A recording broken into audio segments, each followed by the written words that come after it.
Welcome to Morph Talk episode 23. This week we've got Mark Anthony Morphs on. He's a great guy. He's got some amazing projects. So get over to his Instagram and give him a follow. I'm sure you'll want to. He's got some amazing genes and some great projects coming up in the near future. We talk about some of the negatives. We talk about our seasons and things like that. Unfortunately, I didn't have the best season. Although listening back to the podcast, you'd think I'd have the worst season ever, and it really wasn't as bad as I make out. I just wanted to share some of the negatives because I'm just going to speak the truth on the podcast, really. And if I have a bad season, I'm going to tell you about it. I'm not going to make it all out to be amazing, but it's a yin and a yang, and I did hit some great odds this year. I want to give a shout out to Mike over at Romany Pythons. He had probably, I think, the best odds on a clutch this year in the UK. And I want to start giving shout out to UK breeders. So if I see something on Instagram, I might say to you, can I share it on the podcast? Because this is amazing. He had a sunset het to het pairing and hit 4 visual sunsets out of it. Not only did he hit visual sunsets, he didn't even hit a straight sunset. Everything was a combo. He hit 2 cinnamon sunsets, 1 GHI sunset, and 1 GHI cinnamon sunset. I'm going to put a video on the YouTube just to show some of the snakes. But if you haven't seen them, get over to Mike's Instagram and check them out for yourself. All right. Well, Merry Christmas to everyone. I hope you had a great one. And let's get into the episode. Talk about how long ago you got in the hobby and why you got in the hobby. So, probably close to maybe 4 years ago, maybe. Okay. That's when I got in. My dad obviously breeds. He's been breeding on and off for quite a while now. I'd probably say over 10 years. So I've had an insight into it, and I've seen it. I've seen the snakes, rah. And then you start looking at like morphs and things. What it was is I looked at buying him a snake for a Christmas present, and then everything pops up.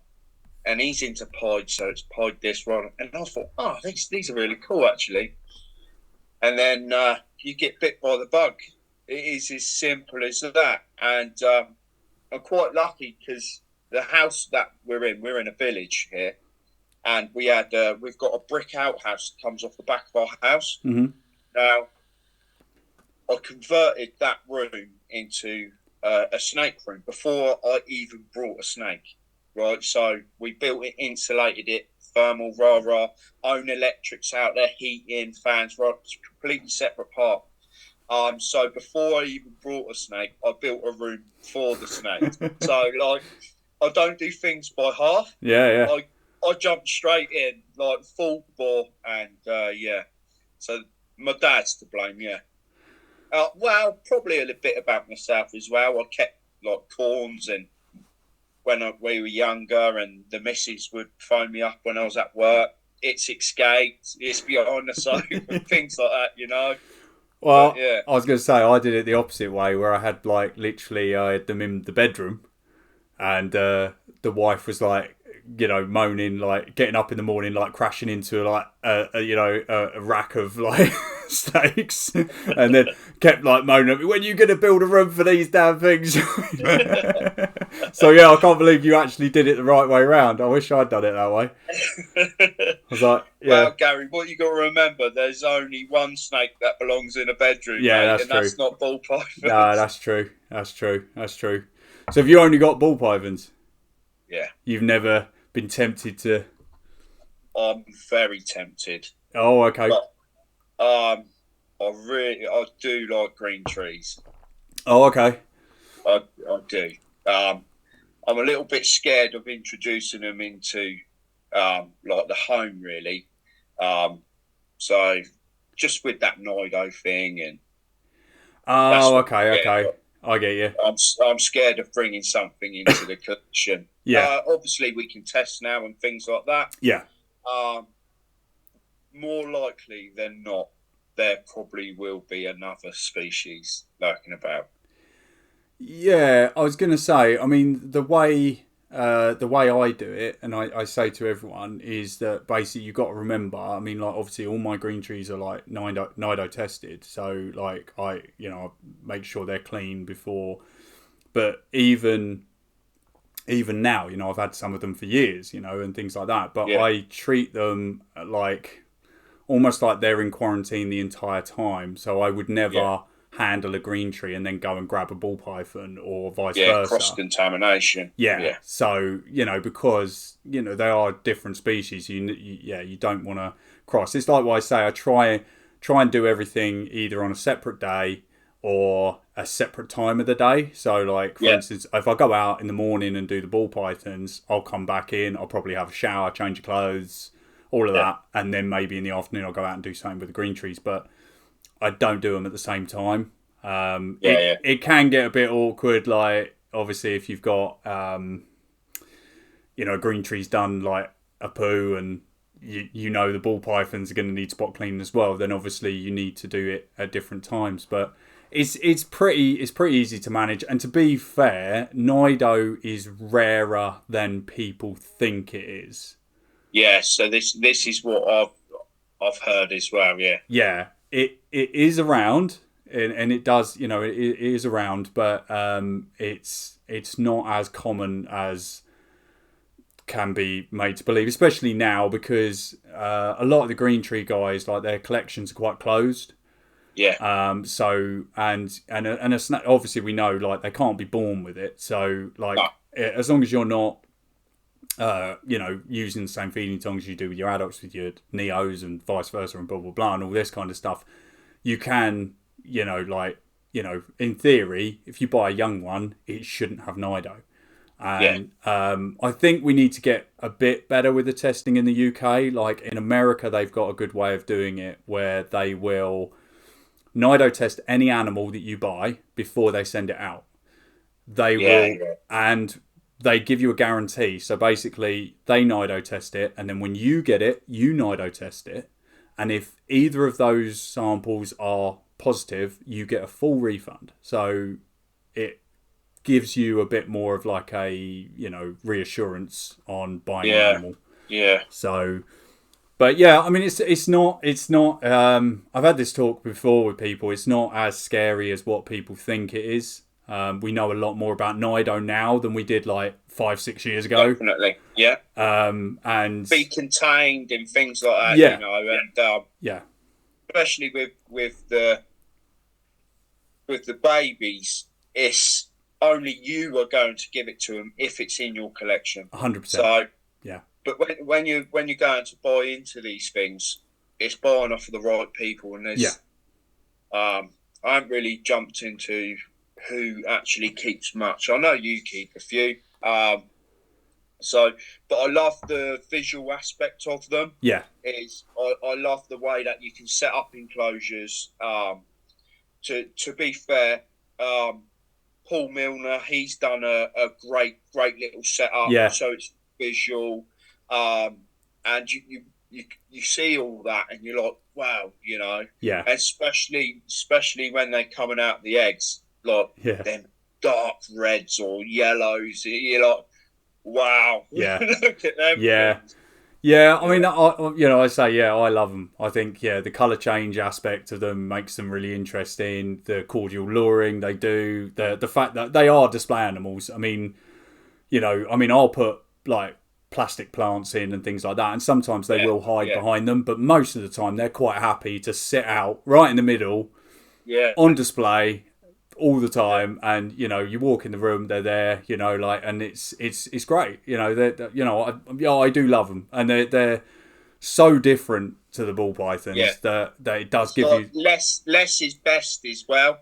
Like not much interaction, not much food, like don't overfeed, like slow and small feed.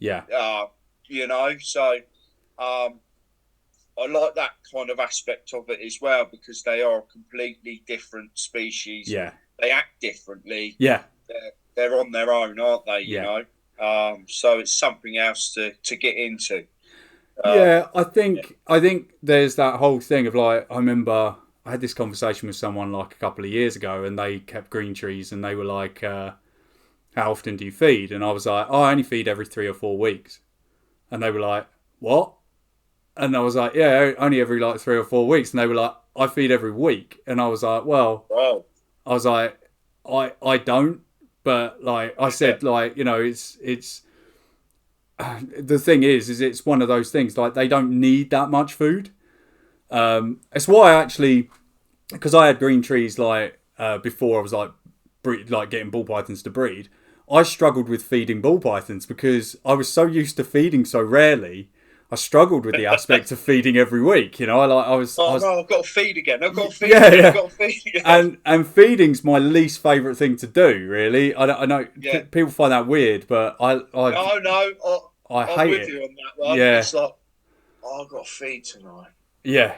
Oh, I I try and split it now. I try and do it like, so I do like the hatchlings and maybe the males on one night, and then all the breeder females or something on another night. So it's not such a, because if I have to feed them all in one night now, it's a chore, isn't it? oh, it's just yeah, especially it almost like hurts your wallet when you're getting that many rodents out in one go. To be fair, I upped my kind of rodent production this year. Yeah, Because I came up short last year with hatchlings, and they wiped me out.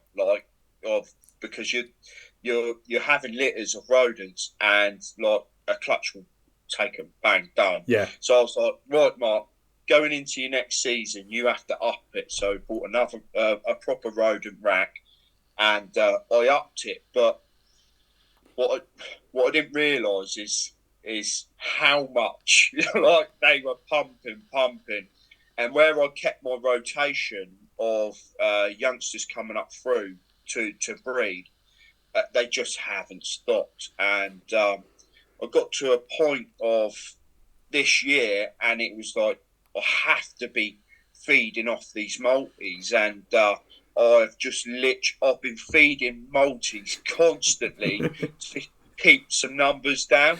yeah. And, I, I can't feed enough, really, because they are just flowing, Gary. And it's so I'm actually been freezing off Yeah. and feeding off, and still there's plentiful. Oh, You well, know, and that's a great position to be in. I won't knock that. No. I won't knock that at all. But I was on rats quite a lot, and I was getting them from Neil at Boss Rat, and it's hard because the quality of rodent there is great. Yeah. You know. Yeah. And I had great success of big clutches, healthy eggs. You know, but when you kind of made a rod for your own back and you've got so much rodents, I have to feed them off, you know, and it's like, I really love rats though, you know. But yeah, it's one of them. It's one of them. We'll see, because I'll go into this year predominantly multi-fed. And last year, most of the girls that went were rat fed, you know. Yeah. They were. So it's a good little test for me to see who's doing what with the rodent kind of thing. If multis work better, rats work better, I don't know, mate. I don't know. See, they both done all right. Yeah, I've gone the other way. Like last year, I did exclusively multis on all my breeder Harry, if this is a slippery slope story, stop, mate. Yeah, but I can't say that's why I had a bad season. I can't say I had a bad season because it was exclusively multis. It could have been a multitude of different things. I had a lot of first-time females last year, and I put a lot of that down to that you know, first-time girls like and stuff, you know. But I've sort of I've switched it this year where I'm sort of feeding both. So I'm feeding rats and ASFs this year. Just to be honest, like the last few months, just feeding rats to some of these girls that have been ASF, like exclusively on ASFs, They're putting on so much weight. So much weight. It's Yeah, unbelievable. yeah, they do, yeah. Yeah, and it's just like, Yeah. I mean, I'm Grow really well on yeah, rats, yeah, really well. yeah, But saying that, if you feed a good quality multi, yeah, they what I've found, it ain't everybody else's opinion, but what I've found is they don't grow as fat because I don't think they've got as much fat intake, 100%, and yeah, they're more leaner, yeah, probably more muscular. yeah, Where a rat fed ball python, I think they store a lot more fat yeah, because they're not that active. yeah, They're not that active of the species. yeah, Um, yeah. It's tough. I'm trying to feed a mix, and yeah, that can be tough because sometimes you give them a multi, and then the next week you try and give them a rat, and they're not having it. they're like, nah, Yeah, where's that multi, yeah, mate? yeah. But Yeah, yeah, it's probably about 50-50 at the moment on the ones that will take both and ones that will only take ASF. So, but I put that down to a lot of, like I said, I had them exclusively on ASFs for all last breeding season, yeah, and then I'm trying to offer them a rat, and they're like, nah.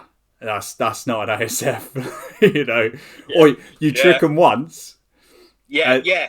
They take it one week, yeah, come round the next week, they're like, no, I know this one. yeah, yeah, They're like, yeah. no way. Yeah, they'll sniff it for about 5 minutes and then back away, and you're like, oh, yeah, you're not going to take it, are you? But I will say, I don't feed my males rats because I don't like them being fat. So they're all exclusively ASFs. Why don't you like your males being fat? Um, I just, I don't think they breed as well when they're fat, but it just it's just a personal thing. Like I just prefer them being lean, and also because they don't have to grow follicles, they don't have to go on to lay a clutch, so they don't really need any excess body fat or anything for any particular reason. I mean, I think I've been quite lucky. My males eat and breed. Yeah, I don't tend to have the problem of them going off feed. If I yeah, did, then I may want to put some fat on them before the breeding yeah, season. But I don't have that issue. I feed my males once every like 10 to 14 days, yeah. and that seems to keep them on feed. So they'll just Okay. so they'll just eat and breed. And Yeah, most of my males, I mean, like last year I had a male. I don't know what he was. He was small yeah, and ate and bred, and by the end of the season he was 1100 grams, yeah, and that was only eating once every other week, basically an ASF. So it just sort of shows they're still going to put on weight, yeah, but it doesn't put them in that. I think I to be honest, I think if I'd given him a rat, he would have eaten one and then gone off feed because it was a big meal.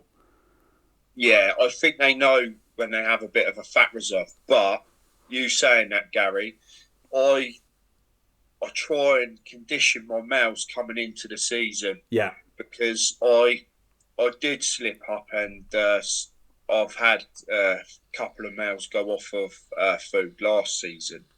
I've managed to get them got onto food. So the males that ate and bred, they're fantastic. They're yeah, another breed of animal. Do you yeah, know what I mean? yeah, They eat and breed all the way through, and they've got big. But yeah, so I kind of went into, especially looking at this season. I've only paired up last week to start my season off. yeah, Now, purely the fact of I didn't know who was going to be ready. yeah, In terms of what males would be ready, what females are showing, and my females are kind of showing. Well, most of them round about now they're yeah, actually showing. yeah, That big cold spot that hit, yeah, that kicked them, mate. yeah, That was like right ball wrapping, right. I'm like, oh, here we go. yeah, Yeah, the whole room's changed. even like, this might sound funny, the smell of the room changed slightly as well, because I think they scent mark, and you go in there like, whoa, hold up, these are all clean and things are kicking off in here now. So so things have definitely turned around in there. So I did my first pairing ups for the season, which was last week. Out of 6 pairings that I did, 5 of them all locked up. The only one that didn't was a new male. And I was pretty gutted about that, because he was a chocolate het clown, and I was like, dude, mate, this girl is primed for you. You know what I mean? She's ready for him. And it's like, geez. And I thought, do you know what? Let's leave it a bit. I'll do a few bits of trickery, a bit of shed and stuff like that. Do a few pops. Let's see next time, But yeah, he might not be ready this year, or I might be able to convince him. I might be able to do a bit of trickery on him. Let's see. Yeah, it's. Do you know what? It's one of those things where I held back 2, and like 2 males from the same clutch, and one's better than the other, and obviously, like, I'm like, yeah, so I'll put the better one in. He's not interested, like, absolutely not interested. And I thought, oh, do you know what? I'll try your brother. I'll try him. Yeah, he goes straight in, does it? Yeah. And I'm like, oh, for God's sake! But I'm hoping that the one that I want will just sort of kick in, and and go later or something. But I'm the same as you. I think last year, that's part of the reason why I think last season wasn't that great. I tried to force the matter a bit early.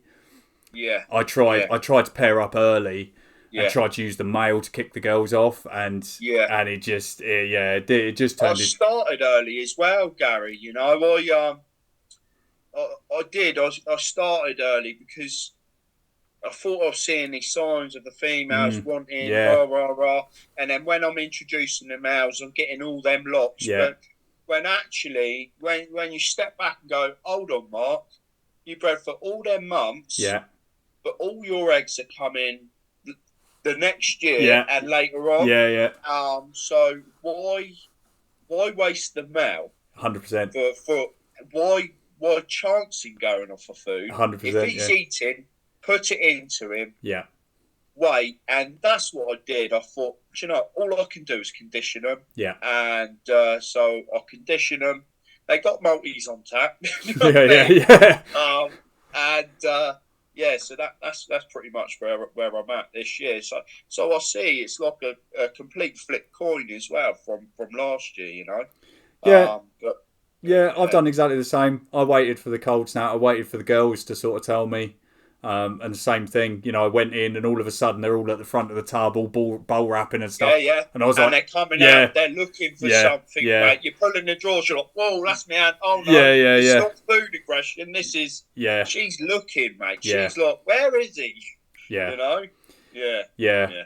Right. So, what pairings you got going this season then? Oh, Gary. Go on. Do you want to keep it all secret? No. Oh, okay. No, not really. So one. Okay, I had a spanner chucked in the works last year. Right. So we hit out of I did a breeding with a spot-nosed het clown to a clown. Out of that clutch, we had just something random pop out, and then so. It's proved, it's obviously genetic, because I've hit a single form, I've hit spot nose plus this gene, and I hit normal spot noses in it, so you can pick them out. So it's genetic. So some of the parents have been forced by isolating, whether it's the mum that's got it or the dad. Mm-hmm. So the dad will pump through all the het clown stuff. And the mum will see a yellow belly clown. So either way, we'll find out who's who.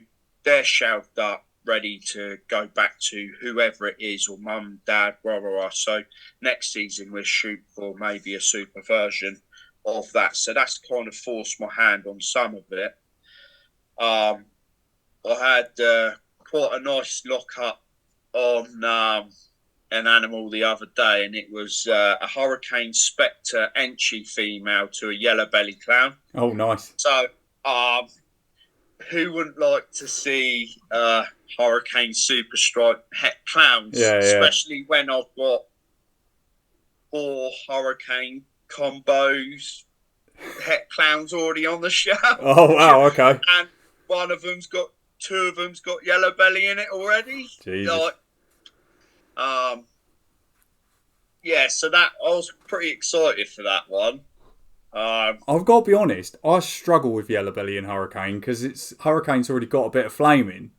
Oh, massively, yeah. So when you get the 2 animals together, I was quite lucky because obviously I had a couple of clutches of Hurricane, so I managed to train my eye into it anyway. And I've got a good friend that's hatched a lot of Hurricane yellow belly stuff. Okay. So I can always lean on Kev. Yeah, so when you've got the 2 examples there, plus in other clutches as well, you can pick it out, and it's it brightens up the pattern immensely as well, and you can see it. You can. There is a good difference. Yeah. All right. Well, I feel like it's a friendly space, so I'll ask you. Go on. Do you think they're the same? What's that? Hurricane and Trick. I know. Go on, say it. Go on, Hurricane and Trick. Do you think they're the same? Do you think they're the same as Blitz? Oh, I don't know. Do you know what? I go back and forth. Do you know what? People say it to me all the time because obviously I've got Trick, so they always say to me, "Do you think it's Hurricane?" And I'm like, I don't know. Like I go back and forth. Like sometimes I'll look at the combos and go, well, they look the same, but then I'll see little bits where I go, oh, I'm not sure. So I don't know. It's such a controversial subject for some weird reason, which is weird because no one gets upset when you say acid and confusion are the same or anything like that. But the thing is, I think if I was to put 4 animals on the table, I've seen your line of Trick. Yeah. And it's good, Gary. You know, that's a good example. If I put four just single genes of Trick and Hurricane on there, good examples of them both. Yeah. I would struggle to pick them out, mate. Now, if you can struggle to pick them out, then it's kind of the same, but I'm pro Hurricane. Yeah. I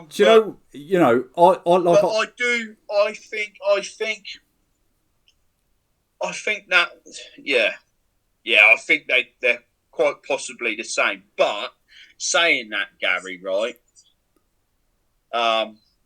Gavin said to me, he said, Mark, I've seen quite a lot of Hurricane clutches coming out, and when they are Hurricane, they're Hurricane heavy in the clutches. So it proved the point because he was Hurricane heavy. Now we've got the same line of Hurricane, me and Gavin, and we've got clutch mates as well in our collection. So and when 2 of my clutches were so heavy in Hurricane, like I was so grateful. I was like, wow, Hurricane! Oh, another one. And Gav said he's noticed through quite a few different people working with Hurricane that it is heavy in the clutches. And do you know what? I looked into it and it's quite true. But I haven't looked into how many Tricks come out in clutches, if it's heavy or not. I've only had 1 clutch, so I can tell you. Go on. 5 out of 7. Yeah, see, that's heavy. Yeah. That's heavy, mate. I hit 4 leopard Tricks and 1 Trick. And then I can't even remember what. Oh yeah, and then the other were 2 leopards. So yeah. Because it was just a leopard. It was a simple pairing. It was just a leopard clown to a Trick Het Ultramel. And it was just like I said. I said when I bought my Trick, it was a bit of an impulse buy, to tell you the truth. I was already ordering snakes from this guy, and I saw he had this trick, and it was really busy pattern, and I thought, oh, that looks a bit interesting. So I just sort of, and it wasn't crazy money. So I just thought, do you know what? I'll buy that and breed it and see what comes out of it. And obviously I'd seen hurricanes, but I think hurricanes at the time were about $2,000 for a single gene hurricane. Yeah. And I was like, well, it's similar, but I honestly didn't think they were the same at the time. I thought they're very similar, really? But yeah. And then obviously when I had her, I think it was, I went to someone's house and they had a hurricane and they pulled it out and I looked at it and went, I've got a trick that looks exactly the same as that, and showed them a picture and they were like, yeah, that looks hurricane, mate. And I was like, well, I bought it as a trick, sort of thing. So it's a trick, so, and it wasn't, like I said, it wasn't until I bred her last season, and then obviously all the leopard tricks came out, and then people were like saying to me, I don't know if I look like a hurricane.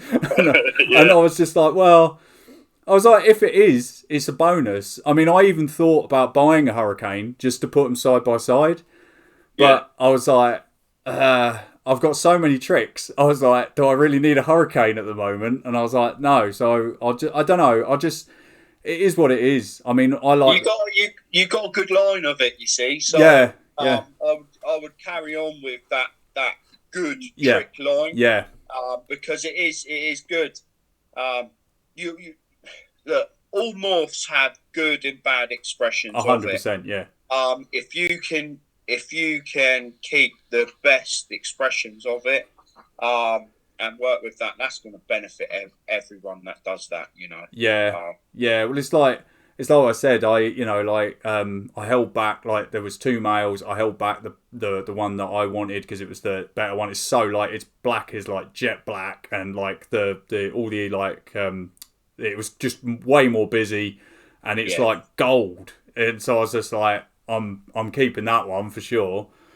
And yeah, like I said, he'll be hopefully be ready to breed next season, and I'll put him to a visual clown, and then and just see what the visual looks like, really. But I don't know how hard I'm going to work it, really. I thought, to be honest, until I see the visual, I don't know, because I don't think I've actually seen. I don't think I've seen just a straight leopard trick clown, to be honest. Look at a hurricane leopard. Look exactly the same as that one. Oh, see, you're being controversial, not me, so it's all right. I'm being very careful how I'm broaching this. So. Oh well. Yeah. Love or hate. All right, go on then. Which one have you got then? Because you must have one of these. Have you got acid or confusion? Acid. Oh, you got acid, have you? Okay. Do you think they're different? Superior. Oh. Superior. Oh, okay. All right. This is another one, isn't it? Yeah, I've seen amazing confusions. I've seen rubbish confusions. Yeah. A lot of confusions I do see, especially in the UK. They're quite striped and banded. They're not overly busy, mental, wacky, spotty. Yeah. Whacked up.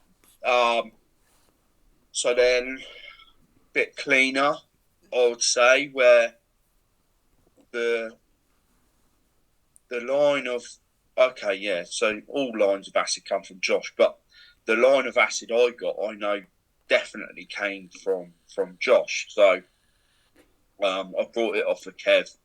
He got it from Josh. And it's so wacky. It's mad looking. I know why they called it acid. Yeah, You know what I mean? Yeah. But then again, it's the same thing. You pick out amazing confusion, and then you pick out amazing acid. You put them together. I think that's going to be hard as well, because even even the head stamps are they're there, they're the same, you know. Yeah. Um, I think it's a line thing again. I think it's like yeah, it's almost like you saying, well, what do you think of coral glow and bananas? You know yeah, what I mean? yeah, It's like, yeah. well, it's the same, isn't it? Well, yeah, yeah. It's. I think it's like I said. I think it's almost become more of a less of a separate morph and more of a line. I think, yeah, I think you can buy into better quality animals. Yeah, And yeah, yeah. I like think even I get what you say because I've seen some confusions and their pattern can be a bit more blocky, less yeah, busy. more Yeah, stripy yeah, looking and not so busy and wacky. yeah, yeah. So yeah, it does make a big deal because I had the problem like when I bred my confusion. I got such heavy combos, I couldn't see what the individual looked like. No, So I sold her to Michael at MKR, and yeah. he bred her like this year. And I was as keen. I was like, messaged him, "Are those eggs ready to pip yet?" Because I was like as keen to see if he got a single gene out because Yeah. I didn't have a clue what mine looked like. Yeah, I was like, brilliant. I sold her a bit quick. I think I should have bred her again and just like actually seen what these look like. But what did you hold back from your confusion clutch that you had from her? So I only hit two in the clutch, two confusions, and Yeah. so one was a super pastel yellow belly confusion, Yeah. het pied, and I sold her, Yeah. and then I've kept the lemon blast yellow belly confusion het pied male, and he's breeding now, Yeah. so he's already started breeding. So hopefully this year, well, sorry, next year, I'll make visual pieds and You should have kept her for another season, dude. I should have, but the reason why I And didn't, whacked a clown into it. see, this is why I didn't. I had another female confusion, Okay. and she was breedable, so I sold that one because I didn't want any more pinstripe, Yeah. and I kept my the other female, and I bred her to a clown. Yeah. And annoyingly, she She bred. didn't go. No. It's worse than that. She No. bred, she built, she ovulated. Yeah. She was full of eggs, and she started acting funny, and I started to worry a bit. So I borrowed an ultrasound, and she was full of eggs, like jam packed full of eggs. And then I put her back in her tub, and the next day I went in, she was dead. Oh, savage. Yeah. How close to laying was she in time scale? About 10 days. Oh, savage. Yeah. Yeah, I have a theory of what happened because she was jam packed full of eggs. I mean, I couldn't even count them. There were so many. Yeah. I have a theory that she fired both ovaries, Okay, and yeah. because she was a first time mum, it was just too much for her body to handle, or something like that, and it just, just basically just did her in or something. But I've never had that. It was one of those sod's law things. I've never had a ball python die. It's the only one I've ever had die, and sod's law, it was a combo confusion female, Jeez. and that I'd grown up, and all this kind of stuff, Yeah. And I was like, yeah, that hits you where it hurts. yeah, Gary, that did doesn't it? that did hurt, yeah, because I'd had her since she was small as well. Do you know what I mean? And she was like one of my favourites, and is that thing. It happens. The problem is you're working with quite a lot of animals. Yeah. And things will happen, and everybody's story will be different because there'll be things happening to other people that obviously won't happen to you, and probably never will happen to you. And these reptiles, they're a fascinating creature because they can get over so much as well, Yeah. But yeah, that's quite devastating, man. Yeah. Oh, Mate, I had the worst year. Onwards and upwards. Onwards and Oh, upwards, mate. honestly, I had a desert ghost female that laid 15 slugs. And then obviously I had my GTP lay 31 slugs. You know, I was like, I swear to God, I was like, this year has really kicked me. Like, I was like, So, what's your temperatures, Gary? what, for the room? Yeah, for the room, and what's your hotspots? So my room I keep around 78 to 80, and then my hotspots are like 88 to 90. So yeah. I know. I went through everything, like going back, like what have I done? What's this? What's blah blah blah. And Do you ever get a real hot heat spot through the summer? I did this year. Yeah, I did this year, which is what I actually think went wrong with the GTP. Yeah. Sod's law. I started breeding her, and then we had that real hot spell. Yeah. And there was definitely a few days where I really struggled to keep the temp down in the room. Yeah. And then obviously, she ovulated and blah blah blah. But it's one of the things that I think possibly was the cause for the slug out was it got too hot in the room. But for the ball pythons, to be honest, most of mine ovulated March, April, May. Yeah, early. And the temps there, they were stable. They were absolutely fine. Yeah. So I don't know. You know your males. Do you keep your males slightly cooler than the females, or do you keep your males and females all exactly the same? I mean, pretty much the same. They might be slightly cooler, but yeah, pretty much the same. Yeah, I don't know. I mean, to be honest, that slug out from the Desert Ghost, that was from a proven male. Yeah. Yeah, I mean, the GTP was actually a young male, so I did put it down to being a young male, but he was producing sperm.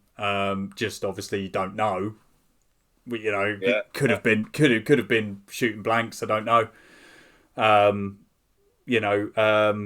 I don't know. I done like a backtrack, like trying to work out, because the other thing the weirdest thing that I had this year is I didn't have one girl lay before day 30. I had one girl lay on day 30. I had like 2 girls lay on day 33. I had one girl lay on day 43. Blimey, yeah. So she's slow cooking. Yeah. So that's what I couldn't work out. You know that obviously high temps it speeds up incubation and things like that, growth of follicles, eggs, rah. So for you to say that the girls are going longer and it's taking them longer, that kind of, it almost eliminates heat, doesn't it? Yeah. That's what I thought. Yeah, because people were saying to me, "What's your temps?" And I said, "Look, that's my room." And I'm like, I've got multiple, like, what do you call temp gauges? Yeah, in the room, different places, and they're all reading. Sometimes you can do your head in, like, I have one, and that's it. Yeah. But I was so like on it, like I was trying to figure it out, and I was just like, yeah, this doesn't make any sense. Like the year before, I was getting clutches day 23, and things like that. So I was like, I don't see what's changed. I was like, I haven't changed anything. So I don't know what was different last year to the year before. I don't. The only thing, which I'm not, like I said, I'm not blaming it on. I've changed a couple of things this year. The only thing I did different last year was, like I said, I did exclusively multis. That's the only thing that I did. I know. That's going to be controversial, and I'm Gary, wash your mouth out. Yeah, I know. I know, but no, I was just trying to like say that's the only thing that I did different last year. But I don't think that's the reason. No. But yeah, trying to dissect exactly what went wrong, I have no idea. Where did you get your multis from? Boss Rat. Okay, yeah, so that'd be fine. Yeah. Yeah. There was certain suppliers, wasn't there, where they had bad rodents. Yes. Yeah. I know what you're talking about. Yeah. Yeah. No. Um, No, I didn't. No, I didn't have any of those. yeah. No, no, it was all Boss Rat. I do breed some myself, but really not many. I only do it for like hatchlings. Hatchlings, yeah. So no, there was none of like, I don't think any of mine went to breeder females. Yeah, I don't know. It was a weird one. Like I said, I kind of put a lot of it down to I had a lot of first time females this year, and what was weird. It could just be bad luck, Gary. Yeah. You know, and the problem is you second guess everything that you do. Yeah. And actually, you could just be have the monkey on your back and he just doesn't leave. Do you know what I mean? Yeah. There's so many times, and there's so many breeders as well that have such a bad season, but and then the next year it's fine again. You know? Yeah. And it's just down to bad luck, mate. Well, you know. The only reason why I'm talking about it is because I've heard loads of people recently saying, "Oh, no one talks about the bad stuff. No one talks about it. No one shares it." And I thought, do you know what? I had a terrible year. I'll tell people about it. I'll tell people, I had a really bad year. But like you said, I kind of I brushed it off and just went, well, do you know what? Give it like a few months' time. I'm going to be pairing up for next year. Before you know it, it comes around again. Exactly. So at the end of the day, it was never in my head, was it, oh, I'm done with this, or I'm not doing this anymore. It was, I was gearing up for the next season. It's, I said to people, I'd like all my best females this year didn't go. It was just sod's law. Well, they're going to give you a bigger clutch this year, Gary, so don't worry about it, mate. They're already kicking off. I've already had an ovulation. Brilliant. I know. She went off food and she started bowl wrapping like in August.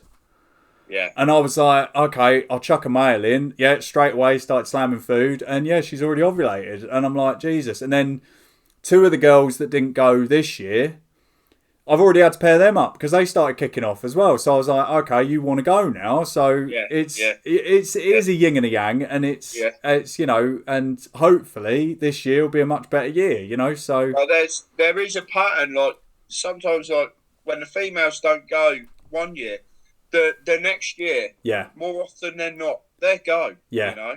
Well, let's hope all them girls that never went this year, they were holding their eggs, Gary, because they said, well, we're not slugging out this year. We're holding for next year for you, dude. Yeah. Actually, one of the girls, I was like, actually, I've got a better male for you this year, so I don't mind that you didn't go last year. You know what I mean? It's like, each year it gets better. Yeah, basically. One of them, obviously, the confusion's going to go to her. So that's going to be a nightmare to ID because there's so many genes in the mix. But, it could be potentially like a crazy clutch. So, if she'd gone this year, she might not go next year. So, you got to look at the positives. Right. So, are you mainly working with clown?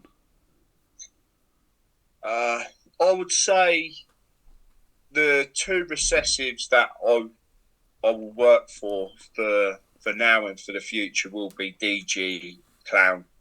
I have got a little bit of hypo stuff tucked away. Oh, okay. Round about. Yeah. So yeah. I think obviously moving forward, I'd rather have a small amount of recessives in my collection. Mm-hmm. Great dominant and co-dominant genes, and build it that way. Because I'm only building a collection for myself. Yeah.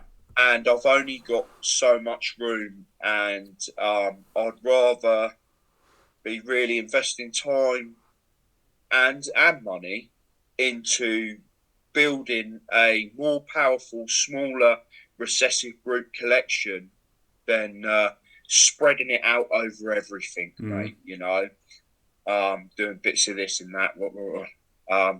And plus, I'm not really a pied fan. I'm not really like the albino. Yeah, I'm not really like albino kind of. No, yeah. And that end, my dad does all that. He loves all that stuff. He calls me the dark side, and he calls himself the light side. So I appreciate it. Don't get me wrong, because I get to see a collection of multiple animals of all that, and I do appreciate how the morphs look, and I will actually hold these snakes and be like, wow, that's stunning, Dad. Like, rather, but it's not what I really like. Yeah. Do you know? It's a hard one, but I really do appreciate what they are. Yeah. So I'm not a hater on anything. I hate, but it's just not me, you know. Yeah. So yeah, I think you have to pick your projects of where your heart is and where you really want to go with it, Gary. Do you know what I mean? Yeah. Rather than doing something because it's here now, or they've said to do this. Look, this is a long old road. Now, if you're excited by every single pairing you're doing, you're doing it right. Yeah. If you're just whacking snakes together, going, I'll put that because I'll make a bit of this, I'll make a bit of that, I'll move that, you're probably going to burn yourself out, and you probably won't stay for the long haul. Where I know this is a long road, mate. So yeah. Are you going to do any of the double, triple recessive stuff? Yeah, I've started pairing up for my doubles. Black Pastel DG went in with a primed clown female last week, and he locked up to her, and it was the first female he's ever seen. So when I paired him up that in the evening, I came down in the morning, put the kettle on for work, and I was like, check the boys. So I goes into the snake room, and I'm like, whoa, get in, lad. I was like, yes, come on, let's get it on. But that's a long road as well. Gary, I could go out and buy the double hets. I don't want to, mate. I'd rather make them, you know? Yeah. It's just the way... Okay, I could have brought myself time. But I've got nothing but time. Unless the missus kills me off. But, no, I've got nothing but time.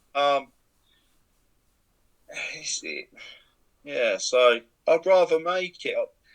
Actually, hitting them animals, when that animal's wrapped round eggs as well, and you're like, it's happening, you know, and then you cut them, it's like, wow, we've done this together, like the animals and yourself, you know, because the animals do most of it, but all you got to remember is you clean them, you feed them, you get them primed, you get them ready, you know when to pair them, so it's a joint effort, isn't it? Yeah, I mean, like this season, I'm going to be making tons of hets, really, like tons of hets, pos double hets, pos triple het stuff. Do you know what I mean? Like, because also the other thing is as well is those pairings I'm doing, I can't buy them. Some of it you can't. Yeah, it's like they haven't got the right codoms or whatever that I want in there, so I've got to do it myself because you can't find if someone else has got it, they're not selling it. So sometimes you got to take the long road anyway. And like you said, it's like goes back to that quality thing. If you've got a quality line of a gene, you want that in there, not someone else's. You know, it's it's like when I popped out my first red stripe clutch this year, I looked at him and went, Jesus, that's a nice line of red stripe. I was like, I don't want to buy a red No, stripe from someone no. else, I'll just, It could, I'll make my own, yeah. So It will stand. It will stand tall for many years. That, Gary, yeah, because not only you make that animal, but you potentially sit on that female 2, 3, maybe longer years. But if she is the best of what you visualize and see of that morph, that's worth more than that cheap one that's like, yeah, I've got red stripe. yeah, Yeah, that looks pants, mate. yeah, You hit the visual of that, and it's like the expression of hers pushed through to the babies, and it's like, yeah. yeah, that's not that great, is it, bud? You know what I mean? Yeah, and it's unfortunate, but red stripe is one of those genes where there is a big variation in Yeah, quality. massive, Yeah, massive. and because I had people say to me, "Oh, I don't really like red stripe," and I was like, "Really?" And they were like, "No," and I was like, "Okay," and then they were showing me examples, and I was like, "Well, yeah, it's not a great example, like it's not even, I mean, I said, look, it's in the name, it's not even red, like, you know what I mean? Like, it's grey." Yeah. It shouldn't be grey or brown or it should be red. That's the colour it is. If you see a nice one, you can see the red stripe, and it's an easy one to miss ID as well. I've seen people think like if they hit a nice red stripe, they think they've got a red stripe yellow belly, and you go no, it's just a red stripe, and that's not a red stripe yellow belly. If you got a red stripe yellow belly, you'll know. It'll smack you in the face. It's obvious. The belly is gnarly, yeah, coming up the sides. Yeah. I've got one, and it is madness. Yeah. It doubles like everything. Like it just looks red. Amplifies. Yeah. And it's like, Yeah. that's nice. And that's the thing, isn't it? So yeah. All right. So right, I'll ask you the 5 questions, and I've got to remember them because I haven't written them down again. So, favorite breeder. Well, RCR. Oh, that's mine as well. That's good. That's good choice. All right. Favorite all-time combo. This is going to be a little bit. It'd have to be the one that wowed me when I first started looking at morphs, and that will be a zebra bee. Oh, okay. That's a weird one. What's that? So that's an exanthic spider pastel. Oh, spider. I know, but it's the one that it captivated me. Yeah, well, yeah. I mean, it's like I say, it's different tastes, different people. Don't get me wrong. I wouldn't say ours like now, where I'm a bit more savvy with the morphs. But I would say that grabbed me. Do you know what I mean? I've never seen nothing like it. Thought, wow, what the hell is that? Do you know what I mean? This grey, white, and black thing, like stripy. It was like, oh my god. Yeah. But that's that thing, isn't it? When you look at things and you don't know the value of them, like I've had it before where I pull out snakes for people and they don't know anything, and like I pull it out and they're like, and that's a $2,000 snake, and then you pull out. You pulled out a box standard guide and go, wow. Yeah, that's what I mean. Yeah, then you pull a £200 snake out and they're all like blown away by it, and you realise they don't know the monetary value, so they're not like influenced by that. They can like a really simple combo, and you're pulling out this 4 or 5 gene animal, and and they don't care. They just think, What do you think of pastel? Do you like pastel? I do. I think every morph has its place, and I think the further we go with this, we're never going to see the end of it. But it always comes back round. Yeah. And I believe it will come back round. But for instance, everyone says it, but it's true. Pastel and DG, bang. Yeah. But you put that pastel DG into puzzle. Yeah. Yeah, well, pastel works really well with puzzle. Yeah, puzzle and pastel are incredible together. Yeah. You know, and it's just it. Every morph will have its place. You know. Yeah, I feel. Don't write it off. No, don't write it off. I was going to say. I mean, things that I've seen recently. Have you seen the pastel white lace? Yeah. So I mean, and the pastel benefits that. Yeah. Massively. Yeah, massively. Hugely. Yeah. So it's one of those things, isn't it? Because I think I was watching something the other day, and they were like, I understand there's a massive saturation of pastel, and that's why I think it gets kind of like crapped on a bit. Because I think there was someone who did like a thing the other day where they were showing like all the ball python morphs available in America, and it was like 50,000, and 20,000 had pastel. But what you have to remember is pastel's one of them original OGs, yeah? Yeah. So it's been around a very, very long time.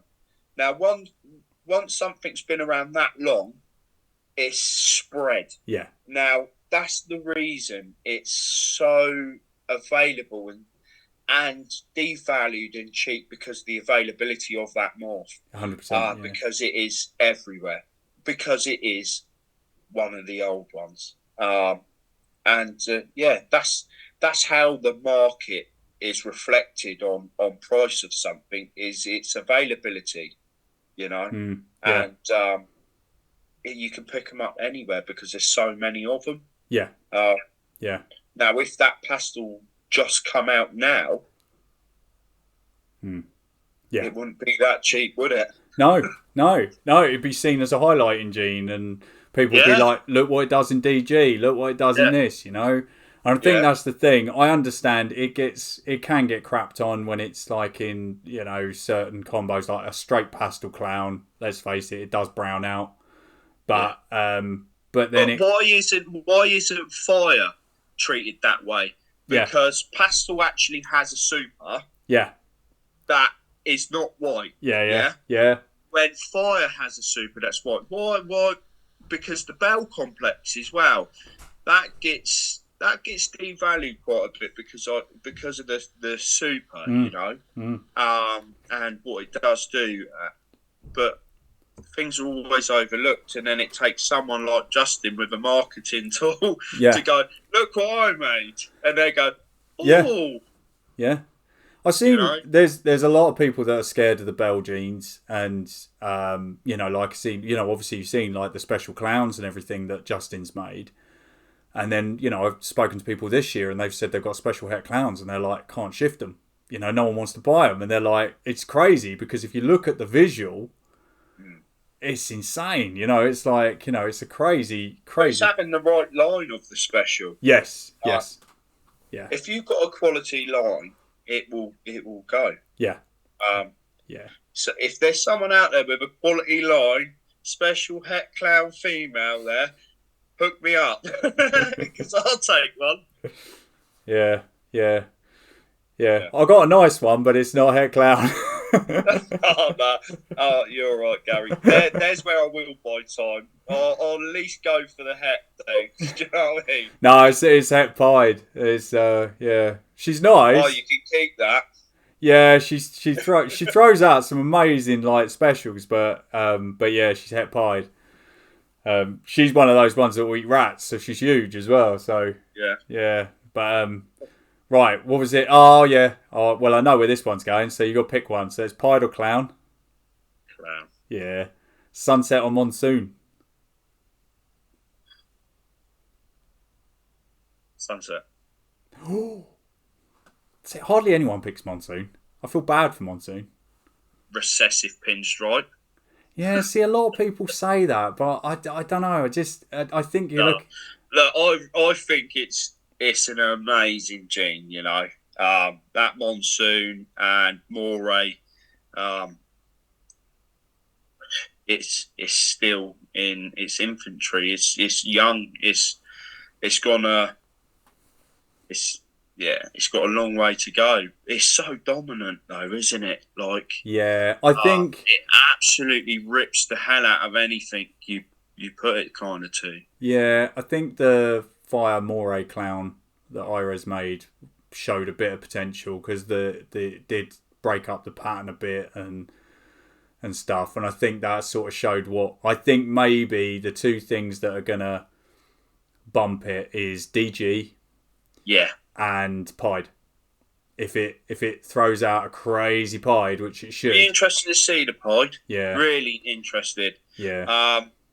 I don't think it's obviously a high end project, you know, in terms of value of money. Yeah. I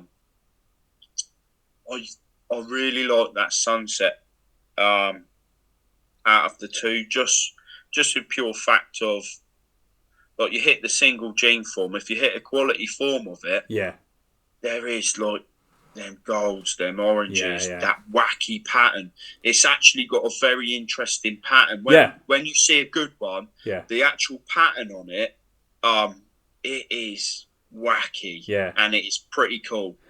100%. I say that Sunset, unfortunately, is the most unphotogenic morph out there, because every time you see a picture of one, it doesn't do it justice. You see it in person, see it in person, it looks orange and beautiful, and then you see a picture and it looks brown. And it's just unfortunate that it's just blurred out. And almost blurred out, isn't it? Yeah. You know, from the dorsal down, it just looks brown and blurred out. Yeah. But actually, if you get to see that what that morph is, it's like, it's quite breathtaking. Yeah, I think you've seen that. Well done, Barcheck. Well done. Yeah, so was it Brad Bauer just did the Yellow Belly Sunset? I think it was Brad Bauer. And that I almost wanted to say, because it's brightened it. I think it was actually. Yeah, it's brightened it so much, so it takes a good picture. And I was like, YB is a brightener anyway. Yeah. YB it does brighten up combos, you know, and I think I love my YB stuff. Yeah, I think that's the first Sunset though that I've seen that's photographed well, you know. And the Sunset Pied is amazing as well. I do think that's amazing. Right, money no object snake. Bolins. Oh, nice. A pair. Gotta get 10. Yeah, I give Money's no object. Yeah. Yeah, give you a bit. You're going to need a bit of space though for that, but yeah. Sim, hand them over, please.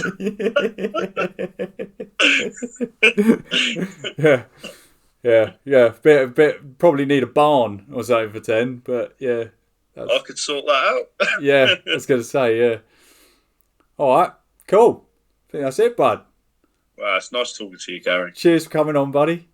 No worries, mate. Cool. Good luck this season. You too.